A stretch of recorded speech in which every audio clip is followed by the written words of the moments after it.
Hello and welcome to Sean White's Solar and Energy Storage Podcast. The title of today's podcast is Electricity Basics Part 2. So energy comes in many forms, from kilowatt hours to joules to cheeseburgers, a gallon of gas. We will see how you can convert these different energy containing forms from one form to another, such as how many cheeseburgers are in a gallon of gas, as far as energy is concerned.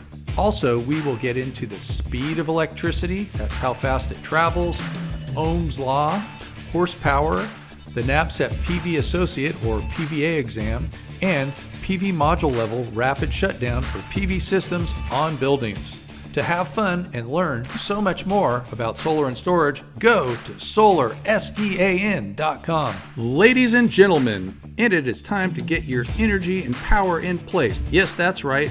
Power times time equals energy, and we are going to talk about energy units. Energy units, except for watt hours and kilowatt hours, aren't necessarily going to be on the NABCEP PVA exam.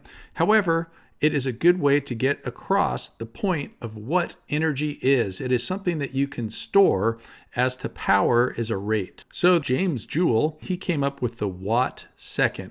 That is power times time equals energy is a watt second. Well, a watt, that's very small by today's standards, and so is a second, because time flies. We've got 3,600 seconds to an hour, we've got 1,000 watts to a kilowatt, and that would give us a kilowatt hour being 3.6 million joules, or sometimes we call that 3.6 megajoules, which is a number that you actually do see in the National Electrical Code in Article 706, Energy Storage Systems. So, some other forms of energy is a calorie. A calorie is the amount of energy it takes 1 gram of water to heat up 1 degree Celsius. 1,000 calories is a food calorie. 1 kilowatt hour is 860 food calories. And now if we look at cheeseburgers, which are a common form of energy that most of you are familiar with, those are somewhere around 430 calories. And now let's convert that to a gallon of gas, which is 33 kilowatt hours. By the way, if you are using an ICE, that's an internal combustion engine, most of that energy goes out of your tailpipe and out of your radiator as heat. It doesn't push you forward, which is one of the reasons why EVs are so much more efficient than ICEs. So we've got about 2 cheeseburgers per kilowatt hour after doing the math. So the next time you're filling up your tank, just think that that is about 66 cheeseburgers per gallon. How many cheeseburgers are you putting in your tank? Remember to conserve. Just think if our bodies could take in sunlight or gasoline, how much easier it would be not having to eat all the time. One more form of energy, a lot of you see it on your utility bills. It's called a British thermal unit, also known as a BTU. There are 3,412 BTUs per kilowatt hour. And that's the amount of energy to raise 1 pound of water 1 degree Fahrenheit. Now we're getting into some stuff that you could perhaps see on a PVA exam, the amp hour. It's something that is getting to be less common. An amp hour is an amp for an hour. It's not telling us what energy is, but if we multiply amp hours times volts, that will give us energy. Amp hour times a volt is a watt hour. You should know that. And you should also know how to convert that to kilowatt hours. If you're buying old-fashioned lead-acid batteries, which you might see on the PVA exam, you're oftentimes given information in amp hours. So you would have to multiply times the volts of the battery to figure out what your watt hours are. If you had a 12-volt battery versus a 6-volt battery, and both were 100 amp hours, the 12-volt battery would have twice as much energy because it has greater volts. To me, I think of amp hours as being old-fashioned. You might have had a mechanic or somebody that lived on their boat or their RV, and they got a 1 amp light, and they wondered how many hours it would run on their 12-volt battery. And these days with energy storage systems, they give it to you in energy. A modern-day lithium-ion energy storage system these days would perhaps be about 10 kilowatt hours. That's 10,000 watt hours, folks. And they'll also give you the specifications in watts. That means how much it can push out all at once. That's the rate. So what do we call amp hours? We call that battery capacity. Kilowatt hours, we call that energy. Amp hours is sort of like energy without the voltage. And we can do algebra with these different things. Amps times volts equals watts. Watts times hours equals watt hours. Amps times hours, that's amp hours times volts, equals watt hours. Watt hours times 1,000, that's kilowatt hours. Get familiar with your simple algebra. So a little bit about moving decimal places in the solar industry. This is just metric stuff. This is something that you'll also be familiar with from your computers, from your hard drives. And what we have is the small k is kilo, and that means 1,000. For the big M, that is mega, and that means 1 million, or 1,000,000. It's all about moving the comma 3 spaces. And then if you're looking at giga, that's 1,000 million, which is a billion, which is a capital G. And then tera is a capital T, and that's 1,000 giga, and that's a trillion. Another interesting thing is sometimes you see European data sheets, and instead of using commas in their numbers for like 1,000 for 1,000, they'll put the comma where the decimal is and the decimal where the comma is. So if you ever see that, that's what that is. That's European. I like cobblestones. Common NABCEP associate exam question.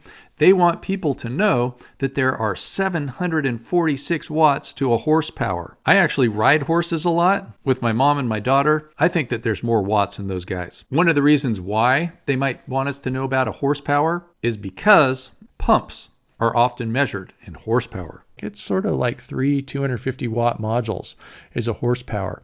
And so if you're trying to sell a PV system to a redneck, you tell him how many horses are up on his roof.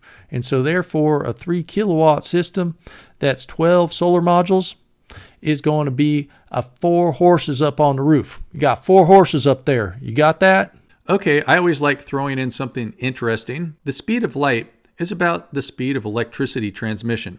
Remember that voltage is pressure, exam question, and when one electron pushes on another, it sort of sends a wave. The electrons aren't really traveling at the speed of light, unless you're at one of those nuclear accelerators. When you push on one thing, it affects the thing next to it. And with alternating current, it just goes back and forth. With direct current, it goes in one direction. Nothing in the universe travels faster than the speed of light, which is 186,000 miles per second, 300,000 kilometers per second. The sun is 93 million miles away, and so that means that it takes light 500 seconds to get here from the sun. That's 8 1/3 minutes. So if we do a little bit of math and divide the speed of light by 60, and by the way, Nikola Tesla came up with that number, 60. Our electricity is at 60 cycles per second. In America, however, most of the world has 50 cycles per second. We can see that in one pulse of a sine wave, that electricity could cross the entire United States of America. Ohm's law. Ohm's law. V equals IR.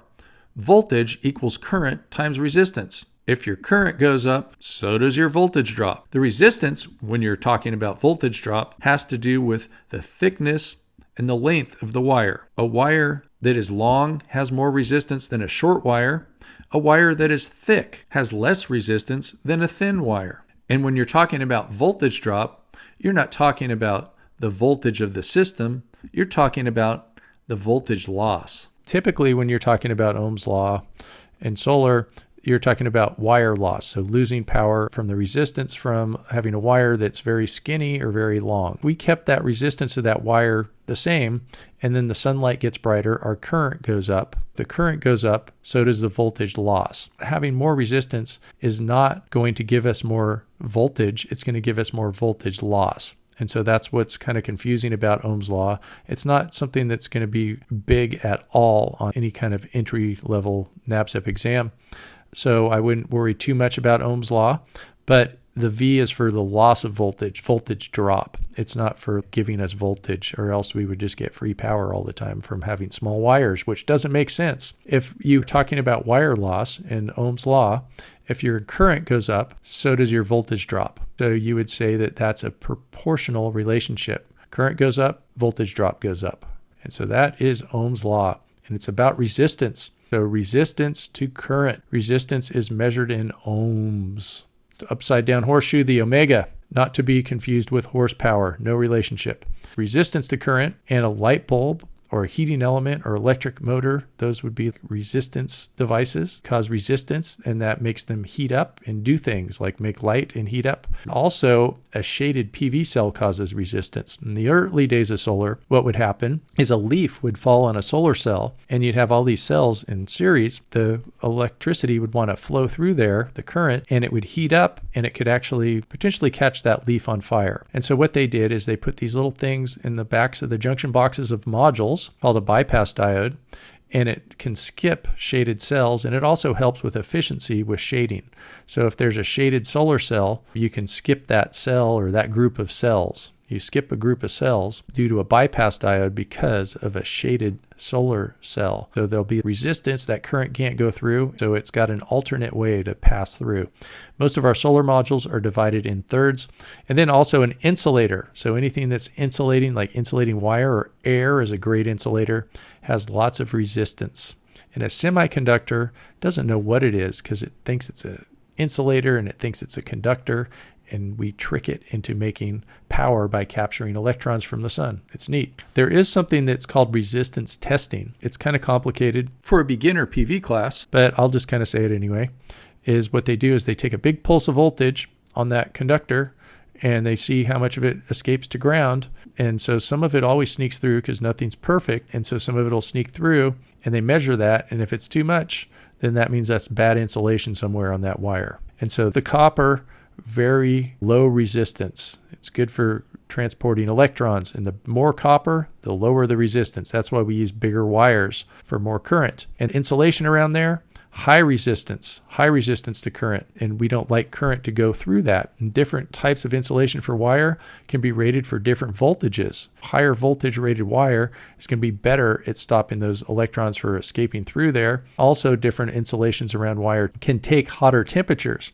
If the insulation can take a hotter temperature, that means that that wire can carry more current and heat up more. If the temperature gets hot, like an ambient temperature, what happens is we can't carry as much current in a hot place. And if we bundle up a whole bunch of wires and throw them in a piece of conduit, piece of pipe, it can't take as much current because that piece of pipe can't dissipate the current as much. And then we want to make sure that our wire is thick enough so we don't lose too much power through that wire. Okay, finishing off with just some interesting stuff. Many of you probably have already heard of module level rapid shutdown, and that has to do with the National Electrical Code 690.12 rapid shutdown for PV systems on buildings. So if you're putting a PV system on a building and following the 2017 National Electrical Code or later, you pretty much have to put something underneath every solar module to shut it down at the module level so that firefighters won't be afraid to go and save your building. Two different types of module level power electronics are microinverters and DC to DC converters, also known as optimizers. A lot of the NABCEP test questions will be for systems that don't have electronics under the modules, but sometimes you do have electronics under the modules. And most of the time, in North America, you do have electronics under the modules to comply with the rapid shutdown requirements of PV systems. So they call them power optimizers or DC to DC converters, and microinverters when they convert DC to AC underneath the solar module. Now, if you listened carefully, you have a basic level of understanding of electricity. Congratulations. Thanks for listening to Sean White's Solar and Energy Storage Podcast. To find out more about solar and storage, online solar classes, books, all kinds of stuff, go to solarsean.com. That's solar, SEAN.com.